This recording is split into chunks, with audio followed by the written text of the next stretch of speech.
Good evening. Leading the news this Wednesday, the British government said a powerful bomb destroyed the Pan Am jumbo jet over Scotland last week.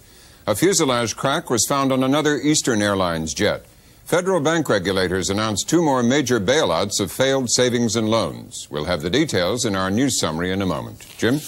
After the news summary, we look at the Pan Am bomb confirmation with U.S. State Department official Paul BREMER, plus terrorism expert Richard SHULTZ, airport security consultant ARIK, former FAA official BILLIE VINCENT, and Richard LALLY of the Air Transport Association. Then from Afghanistan comes a report about rebuilding after 9 years of war, and we close with a Roger Rosenblatt essay about the winner in us all. Funding for the MacNeil-Lehrer NewsHour is provided by AT&T, combining everything people like about telephones with everything they expect from computers to make everything about information easy. AT&T. Additional funding is provided by the John D. and Catherine T. MacArthur Foundation, a catalyst for change, and this station and other public television stations, and the Corporation for Public Broadcasting. The British government announced today that the Pan Am jumbo jet, which crashed in Scotland a week ago, was blown apart by a powerful bomb. The British Department of Transport said conclusive evidence of a high-performance plastic explosive was found in wreckage from the crash, which killed 270 people. We have a report by David Chater of Independent Television News. The Air Accident Investigation Branch say there's no doubt Pan Am's jumbo jet Flight 103 was brought to the ground by an explosive device. The confirmation came as they continued to pull out wreckage from the houses shattered by the debris from the aircraft falling from 31,000 feet. The statement came from a press conference arranged late this afternoon. It has been established that 2 parts of the metal luggage pallet's framework show conclusive evidence of a detonating high explosive. The explosive's residues recovered from the debris have been positively identified and are consistent with the use of a high-performance plastic explosive. Inquiries are ongoing throughout the world. These inquiries are wide-ranging and amongst others involve the Federal Bureau of Investigation and the Anti-Terrorist Branch of the Metropolitan Police. The wreckage trail on the ground has led investigators to the preliminary conclusion that the explosion took place soon after the aircraft had crossed the Scottish border, cruising at 31,000 feet. The nature of the device and what it was contained in, where it was placed on the aircraft, has yet to be established. In Washington, FBI Director William Sessions told a news conference that the Bureau was looking at both terrorist and non-terrorist motives for the bomb. The sophisticated criminal mind is capable of thinking up anything a terrorist is capable of thinking up, I would presume. As to the concentration of our resources on criminal as opposed to terrorism, I would not comment on the amount of resources, but we're looking at every single aspect, both criminal and terrorist-inspired. I think even though there were early indications of persons who took credit for it or groups who took credit for it, you have to simply presume that you don't know and you're pursuing all known avenues. The State Department said the U.S. was determined to find out who put the bomb on the plane. Spokeswoman Phyllis Oakley said that in the meantime, security would be increased. We understand the FAA intends to impose some additional countermeasures to further tighten security, which, until we know how this bomb was introduced onto the plane, will focus on passenger processing and cargo and baggage handling. The incident points up the need for the international community to adopt even more stringent air security measures. When the details of the Pan Am crash are known, we will discuss this issue with governments and with the appropriate international organizations, such as the International Civil Aviation Organization. The first 5 bodies of Flight 103 victims to be released to relatives for burial were flown to New York today. Most of the bodies still await formal identification, and the search continues for many still missing. Jim? In another airliner story, there were 2 developments today involving Boeing 727s. Eastern Airlines grounded a 727 after an inspection turned up a 3-inch crack in the fuselage. The inspections were ordered Monday after a 14-inch hole caused an Eastern plane to make an emergency landing. An Eastern spokesman said no cracks were found on any of its other 727s. And in Seattle, a Federal Aviation Administration manager said airlines will soon be asked to make repairs on more than 800 Boeing 727s. He said the directive would apply to planes which were constructed with an outdated bonding process. The technique makes them more susceptible to cracks than newer planes. Israel says its soldiers killed 3 Palestinian guerrillas trying to infiltrate Israel today, about 100 yards from the Israeli border in Lebanon. Israeli soldiers killed 3 other Palestinian guerrillas in the same area Monday. Meanwhile, there was more unrest in the occupied territories. It came as another general strike was called by Palestinians protesting Israeli rule. We have a report from David Simmons of Worldwide Television News. The streets of Ramallah told the day's story throughout the occupied territories. In the commercial district, the only movement to be seen was the occasional Israeli military patrol. The odd Palestinian ventured out, but for the most part, the strike held. Behind the barricades, though, it was business as usual. Stones were hurled and tires burned. The uprising is now into its 13th month, and with the latest death in Nablus, the casualty list continues to rise. While Palestinians paralyzed the occupied territories with the general strike, the Israelis imposed curfews on 4 refugee camps in the Gaza Strip. 2 young French girls who were supposed to have been released by a Palestinian guerrilla group holding them in Lebanon still have not turned up. 7-year-old Marie-Laure Bitil and her 6-year-old sister Virginie were captured aboard a yacht off the Gaza Strip coast last year with their mother and 5 Belgians. A spokesman for the Palestinian group holding them said on Monday that the girls had been freed and would be put on a plane to Paris. But that spokesman was not available today for comment on the girls' whereabouts. Finally in the news, the number 2 man in the Central Intelligence Agency was chosen today to be the number 2 man on the new National Security Council staff. Robert Gates was selected by President-elect Bush for the deputy NSC position. Gates is a career CIA official. And that's it for the news summary. Now it's on to the Pan Am bomb story, the rebuilding of Afghanistan, and a Roger Rosenblatt essay.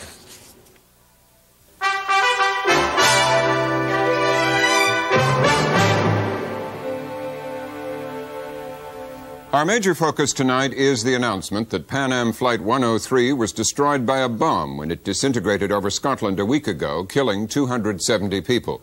We'll talk to State Department and airline industry officials and air security and terrorism experts. We start with the statements made today in Lockerbie, Scotland, by the Chief Constable John Boyd and Michael Charles, the British official in charge of the investigation. A number of items of wreckage, passenger baggage, and part of the framework of a metal luggage pallet are being examined by Ministry of Defence scientists. More items have been collected by the Air Accidents Investigation Branch investigators from the accident area. Each of these will be subjected to lengthy chemical and metallurgical forensic examination. However, it has been established that 2 parts of the metal luggage pallet's framework show conclusive evidence of a detonating high explosive. The explosives residues recovered from the debris have been positively identified and are consistent with the use of a high-performance plastic explosive. Other evidence collected by the Air Accidents Investigation Branch, in particular that from the flight data recorder and the cockpit voice recorder, and from the wreckage trail on the ground, has led to a preliminary conclusion that the explosion took place soon after the aircraft had crossed the Scottish border whilst it was in the cruise at 31,000 feet, and that this led directly to its destruction. Much investigative work remains to be done to establish the nature of the explosive device, what it was contained in, its location in the aircraft, and the sequence of events immediately following its detonation. Ladies and gentlemen, the Chief Constable would like to make a statement. From what you've heard, you'll understand that this operation has developed into a criminal inquiry of international dimensions. I've always been aware that this probability existed, and because of this, I have ensured from the outset that the various elements comprising a criminal investigation, including other agencies, both national and international, have been involved and have kept fully informed. Inquiries are ongoing throughout the world. These inquiries are wide-ranging and amongst others involve the Federal Bureau of Investigation and the Anti-Terrorist Branch of the Metropolitan Police. This is a mammoth inquiry, and at this stage I am satisfied that I am receiving all the necessary assistance and support. More now here in Washington from L. Paul Bremer, the State Department's top counterterrorism official. Mr. Ambassador, welcome. What is known about how that bomb got on the airplane? Well, that's one of the big mysteries we don't have an answer to yet. As we just heard, I think one of the things we've got to look at most closely now is to find out how that bomb got on the plane. But there's no indication at this point. No, there isn't. But even without that information, the FAA is taking steps right now to upgrade the security for American carriers overseas. Obviously, we'll know better what kind of countermeasures we need to take when we have a sense of how that bomb got on the plane. But just as based on what is known, the residue, as the man said, the residue of the explosive was found in the baggage pallet. Now that doesn't necessarily mean, though, it was in baggage, right? It could have been stuck in there in any other kind of way. That's right. You have large baggage pallets that are placed in these planes, and there can be a mix of baggage and cargo in those various pallets, and we really need to do a lot more work on the ground with the evidence that is available in the debris to find out where exactly that bomb was, and then we can trace back and find out how it was introduced onto the plane. Now, what about the nature of the explosion? How powerful a bomb was this? Well, it's a little hard to say at this moment beyond what the British have announced, which was it was obviously a high explosive bomb that went off. What's high explosive? Define what that means. Well, it means it's an explosive that it's not a low-order explosive that you might get by using, say, black powder or something. It's a much more higher explosive. It did more than just, say, blow a hole in a fuselage. I mean, it would do something terribly disruptive. Is that right? Well, I'm not an expert in aircraft structural design. It doesn't take an awful lot at the speeds that we're talking about here to cause very considerable damage, indeed destruction of an aircraft. So the actual effect of the explosion may not have been that enormous. We don't know yet. I think this is one of the things we've really got to find out. How big was this bomb, and of course, how did it get on the plane? Now, they say it's plastic. It's a plastic explosion, and a story I read today that's something called Semtex. Tell me about that. What is that? Well, let me be precise. What the constable said was that the residues that they found are consistent with the kind of residues you would find with a plastic explosive. That indicates it was a plastic explosive, but again, we're not 100% sure of that yet. Some more tests will have to be done on the residues, on the chemical residues. Semtex is one of the best-known plastic explosives. It's an explosive made by Czechoslovakia. The word plastic explosive doesn't mean it's made out of plastic. It just means it can be molded. It's more like a clay-like material, and it can be molded to various shapes. The problem with plastic explosives is there are really two problems. First of all, it can be molded into various shapes, which makes it harder to detect. And secondly... And you could take it and stick it in a shaving kit. In almost any shape. Anything. Yeah, in almost any shape. We know of an example of a plastic explosive used in the bombing of a Korean airliner about a year ago, that it was molded into the inside of a portable radio, for example. It could also be rolled flat and hidden in the lining of a suitcase. So the first problem is it is plastic. It can be molded. Sure. The second problem is that it does not give off, these plastic explosives do not give off the same kind of detectable chemicals that TNT or dynamite do. Therefore, they are more difficult to detect with current detection technology. So you have to eyeball it, is that right? Well, there's a lot of research going on, and the FAA has drawn attention again today to the fact that they have developed a new detection system for plastic explosives, which we are hoping to have introduced on an accelerated basis. It wasn't being used in London or Frankfurt. No, it is not really in common usage yet, and that's one of our problems. Okay, now the question about who might have done this in a segment that we ran in the news summary, FBI Director William Sessions said, yes, terrorism is the most likely suspect, but there's also the possibility that some other criminal element may have done that. How would you weigh those? Well, I think he's exactly right. I think we have to realize we're at the beginning of an investigation. We may have ended the first phase in the sense that we've now concluded that there was a bomb on the plane. It was not a question of structural failure. But that doesn't tell us who put it on, and as the director pointed out, there are two hypotheses. One is terrorism, and the other is an act of criminal sabotage by almost any kind of group you could imagine. Like what? Like, I mean, well, give me a feel for the kind of person. It could be conceivably a drug group. It could be a what would be their motive for blowing up an airplane? Well, we don't know. I mean, that's our problem. Yeah. I mean, there's got to be. If you think it could be a drug group, or you think it could be a criminal group, there was they must have a on reason. The plane. There could have been somebody on the plane they just want to kill one of the passengers. It seems a rather drastic thing to do, to kill 270 people to get one. I think it is more likely that we're dealing with a terrorist act here. But I think at the outset of this investigation, we need to go into it without preconceptions. We got to say, what do we know? What are the facts? But if it's a terrorism act, isn't it likely that we should have had a really dramatic public claim of responsibility by now? Otherwise, what's the point? Well, logically, that's true. Unfortunately, in the terrorism business, things are not always logical, and we often have terrorist attacks, which are not formally claimed by any group, and we find out who did it in the end by good, hard investigation. But what's their motivation then? Just because they don't like Americans or Pan Am and they just want to kill some people? It's hard for me to put myself in the rather based on sick mind experience. of a person who would kill 270 people. Based on the past, a lot of the times these people are just doing it to terrorize people, to get some kind of a message across that it's not safe to be an American or to go to an airport. We remember the attacks 3 Christmases ago in 1985, the attack on Rome and Vienna airports by the Abu Nidal Organization. Those were not claimed by Abu Nidal. We know they did it because people were caught.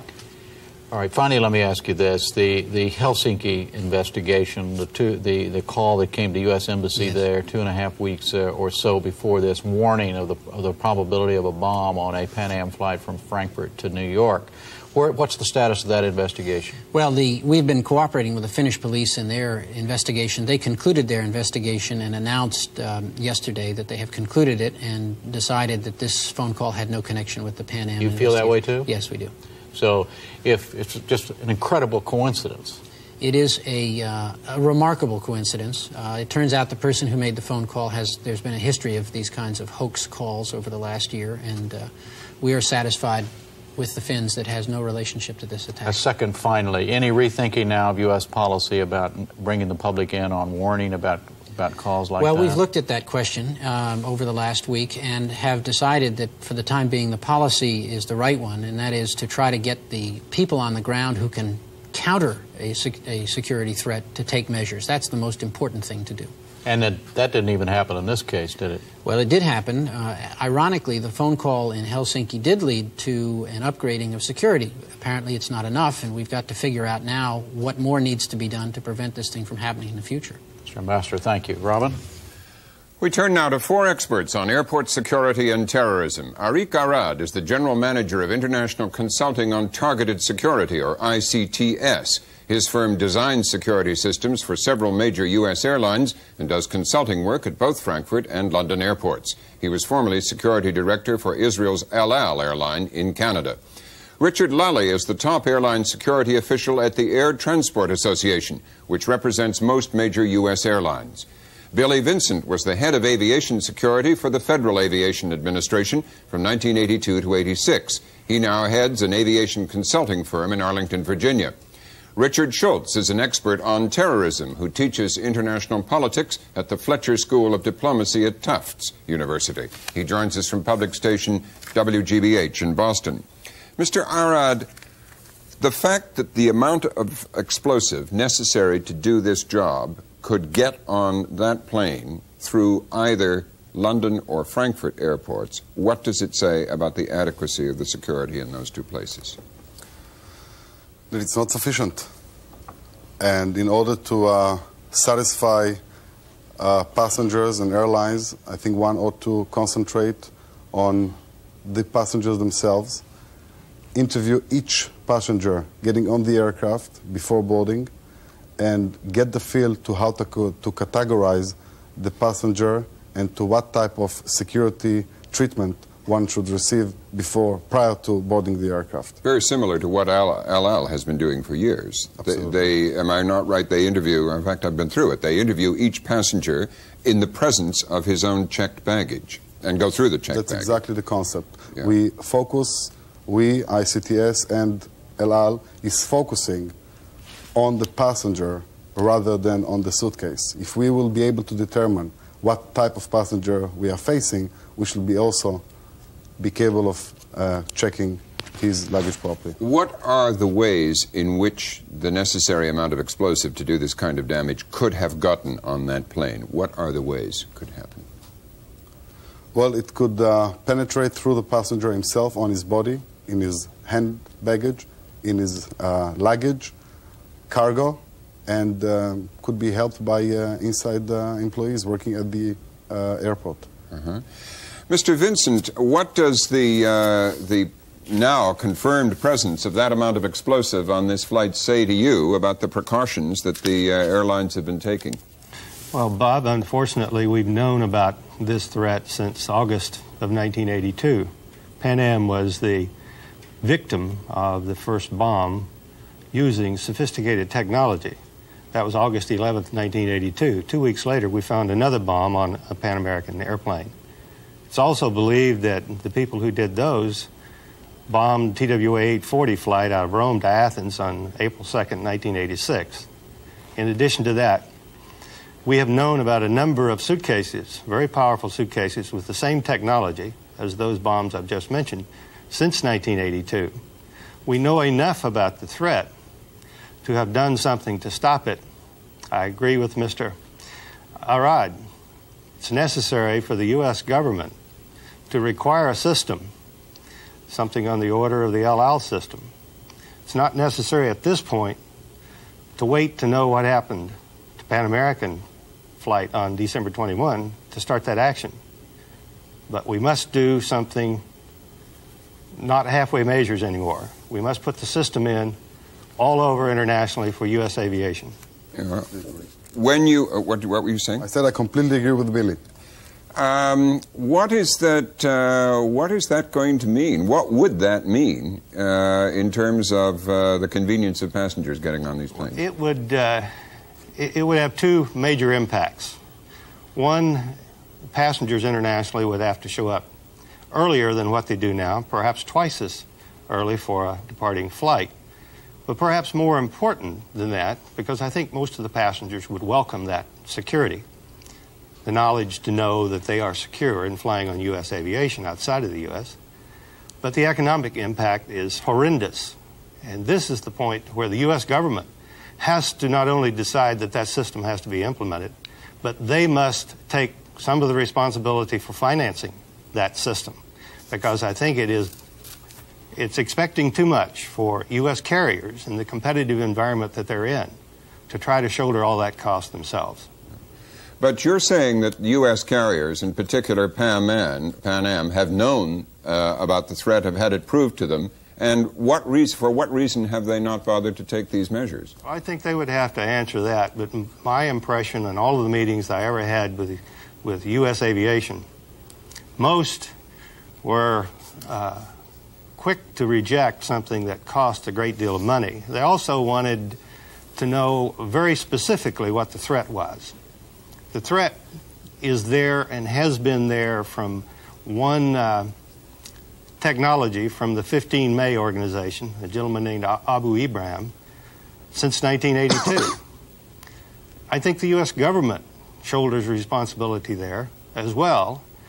They must resolve that the problem is going to be solved and the U.S. aviation is going to be protected. Mr. Lally, how do you, on behalf of the airline industry, respond to what you've just heard? I think it's a fact that the U.S. airlines, particularly at high-risk foreign locations, which includes the Heathrow and Frankfurt airports, have been applying truly extraordinary security measures for the past 3 years. In effect, it's been a full-court press, ranging from the aircraft structure itself to every person and everything that has access to it or goes onto it. Nevertheless, apparently what happened that Pan Am 103 happened. And I think as Ambassador BREMER said, we need to wait for some facts. There are a number of options that could have resulted in that incident. But I think the thing that really points out is that maybe we're facing a different ballgame. Maybe this demonstrates that international terrorism is different from the preventive measures we have enjoyed and that have been successful since 1973.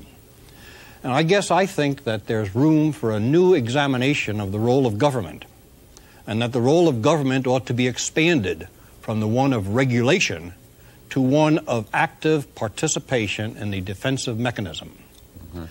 The government, FAA particularly, is staffed with experts. And I think those experts ought to be assigned to locations where the problem is, and that is at these high-risk locations. In addition, as Ambassador BREMER pointed out, FAA is to be commended for the breakthrough in achieving for the first time the ability to detect all explosives in the quantities that threaten the integrity of aircraft. That should be accelerated and that equipment brought online as soon as possible. Okay, I'll come back to that. First, let me go back to Mr. ARAD. Do you believe, you're very familiar with the security situation at Frankfurt and London airports, you've consulted on that. Have they taken what Mr. LALLY calls truly exceptional measures these last few years? I'm afraid I did not see it at all. I'm afraid that we still face underwaged security personnel working in both airports, outside subcontractor security firms, untrained security personnel. And I've always given this example. Each airline would pay a flight attendant a terrific salary, whereas a security guard gets maybe a fifth of what she gets. And the only bad thing she can do is drop and spill some coffee over a passenger, whereas a security guard at the X-ray machine or at any other post can actually determine whether an aircraft will be bombed or not. Mr. LALLY? I think that's a distortion. Flight attendants are paid not to serve coffee. Flight attendants are integral safety instruments of flight, and they're paid primarily for their safety services, not their marketing or their food service. But what about their pay relative to the security staff's pay and training? Well, apparently I think it's a fact that their pay is higher, but I don't think that the pay is the major thing. I think we could take a PhD out of MIT, pay him $100,000 a year, and he probably wouldn't do as good or any better a job than the people that are on those X-ray scopes today. There's more to it than pay, and the airlines are working hard at that. But as I said before, I think the name of the game has changed. We're talking about acts of terrorism, which in themselves are intended to achieve political objectives. They're intended to influence governments. The airlines are a convenient and uniquely vulnerable instrument, and they become the surrogate targets. So if governments are the ultimate target, then I think it's time for government to move to the fore and get in and participate in the defensive exercise. Mr. BREMER, Ambassador BREMER, you're still with us. How do you respond to two calls we've heard for a much more active government role in this? Well, I think... I know you're not the FAA, but how do you respond? But I think it's important to recall that there's been a very active government role. That is to say, the FAA does have inspectors on the ground at most of the major places served by American carriers overseas, including both Frankfurt and London, by the way. They have had a very active program, particularly in the last 2 years, of running periodic inspections of airports which are served by American carriers. In fact, they are required by law to do that, and they do it regularly.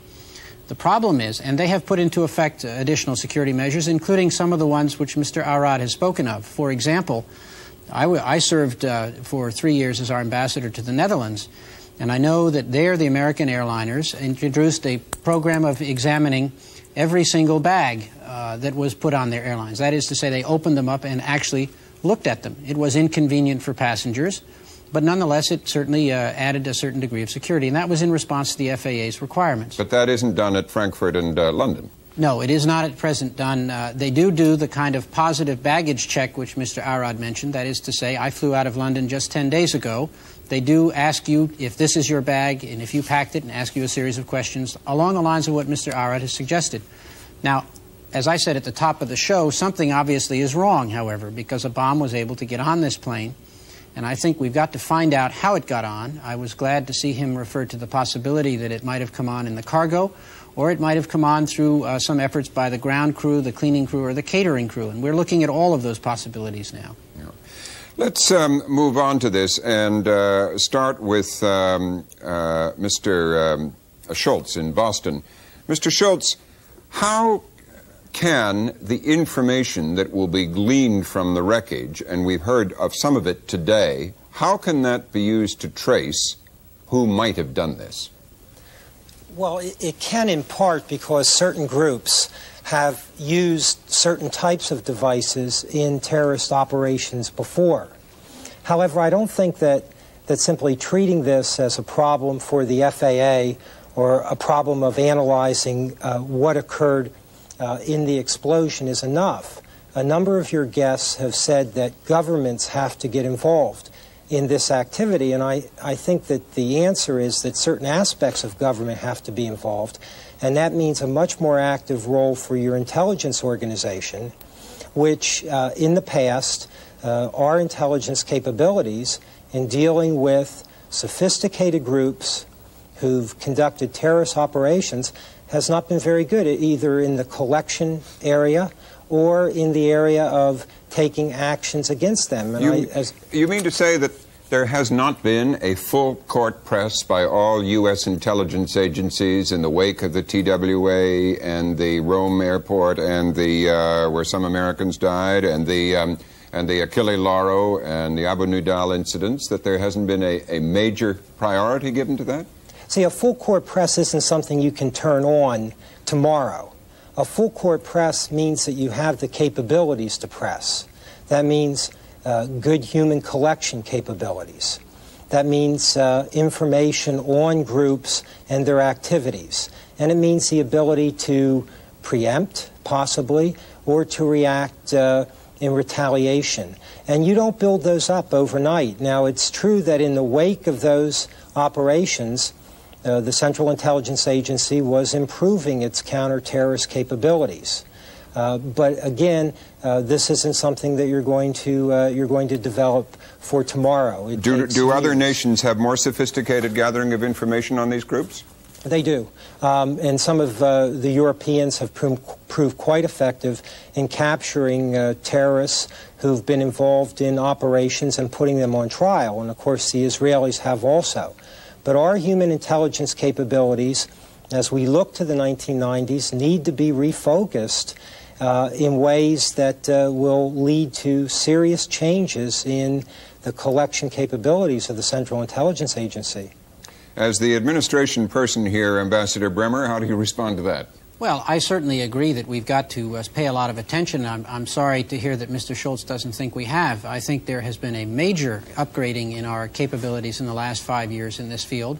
And in fact, I would point to the fact that in most previous major terrorist incidents, we have in the end been able to identify the group responsible and in many cases the people responsible. And they have been brought to justice. And that's our objective in this case. And I'm frankly confident that in the end we'll do the same here. So there's a difference between identifying groups that have carried out acts and being able to say, yes, they're the ones that did it, and we haven't always brought them to justice. But it's another thing to be able to know about these groups in advance.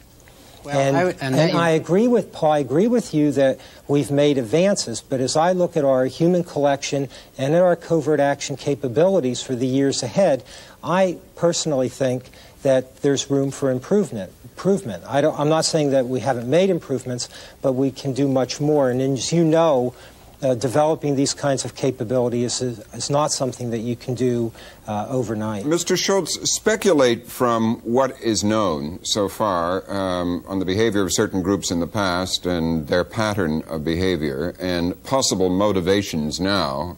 Everybody is doing this today. Where would people looking for likely perpetrators be led to look by the available evidence?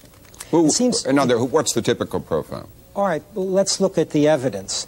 We know that a high explosive, probably with a pretty sophisticated detonating device, was put on a plane. We know that even though there was a warning, it turned out to be a hoax, but the airports, Frankfurt, went on a high security alert. Nevertheless, a penetration took place. Now, this tells you probably that a fairly sophisticated organization was involved. If you have a high state of alert and you're expecting something and it happens, it's not a group that is unsophisticated. So, given that, then you ask the question, what are the political circumstances that might motivate this? And I'm drawn to looking at the recent developments in the Middle East. Even though Yasser Arafat has stated that he rejects terrorism and recognizes Israel, there are many groups, factions within the Palestinian movement that don't accept that at all. There also are states that don't accept that. And there have been states in the past that when the peace process has moved forward, they've used the terrorism instrument to try to disrupt the peace process. How many such groups or states possess not only the motive, but the sophistication to carry out what you've described? Yeah, I think we're talking probably, it'd be my estimation, of a handful. And name the handful. Well, probably Abu Nidal would be one. George Habash would be another. The General Command of the Popular Front would be another. But then, you have to realize that there may be groups that they themselves don't have the intelligence or the information on the airport and how to penetrate it, but it can be provided to them by a state organization. So there are a variety of possibilities in trying to unravel what took place. Yeah. Mr. Ambassador Bremer, does that line of speculation seem plausible to you? It does. I think as far as it goes, the trouble is we've got to get more facts in our hands before we can really follow in a coherent fashion one of these leads.